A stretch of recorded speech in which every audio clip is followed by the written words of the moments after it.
ఇక రెండవ అంకానికి వస్తే అధ్యక్ష, ఇప్పుడు ప్రధానమైన వివాదం అంతా ఎక్కడ జరుగుతుంది అధ్యక్ష? పాలమూరు రంగారెడ్డి ఎత్తిపోతల గురించి జరుగుతుంది అధ్యక్ష. ఇప్పుడు ఆ ప్రాజెక్టు అనుమతుల గురించే కదా అధ్యక్ష. ఈ ప్రాజెక్ట్ ఎట్లా మంజూరు అయిందో కూడా సమాజానికి మనం చెప్పాలి కదా అధ్యక్ష. ఇది ఏమన్నా చంద్రశేఖరరావు మంజూరు చేసిండు అనుకుంటున్నారు అధ్యక్ష?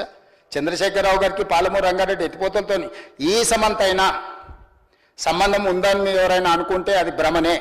మొట్టమొదట ఈ లెటర్ మహబూబ్నగర్ జిల్లాకు, రంగారెడ్డి జిల్లాకు పాలమూరు ఎత్తిపోతల పథకాన్ని కట్టమని మొట్టమొదట లేఖ పెట్టింది విఠలరావు గారు అధ్యక్ష.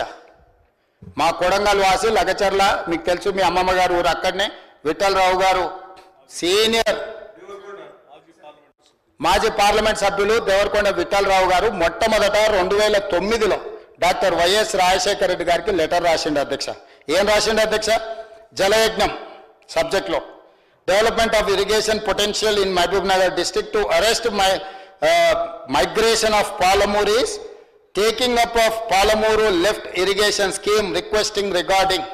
మొట్టమొదటి లేఖ విఠలరావు గారు పెడితే విఠలరావు గారి లెటర్ మీద పెద్దలు గురునాథ్ రెడ్డి గారు, డికే అర్ణ గారు, స్వర్ణ సుధాకర్ గారు సంతకం పెట్టి ఈ లేఖ మొట్టమొదట పాలమూరు లిఫ్ట్ ఇరిగేషన్ కు పునాది పడ్డది, కాగితం పెట్టింది, ఇది కట్టాలని కోరిక కోరింది దేవరకొండ విఠలరావు గారు. మా పాలమూరు పార్లమెంట్ సభ్యుడిగా పనిచేసిన విఠలరావు గారు, సుదీర్ఘంగా కాంగ్రెస్ పార్టీ కార్యకర్తలకు సేవలు అందించిన విఠలరావు గారు ఈ ప్రాజెక్టును పెట్టిండు.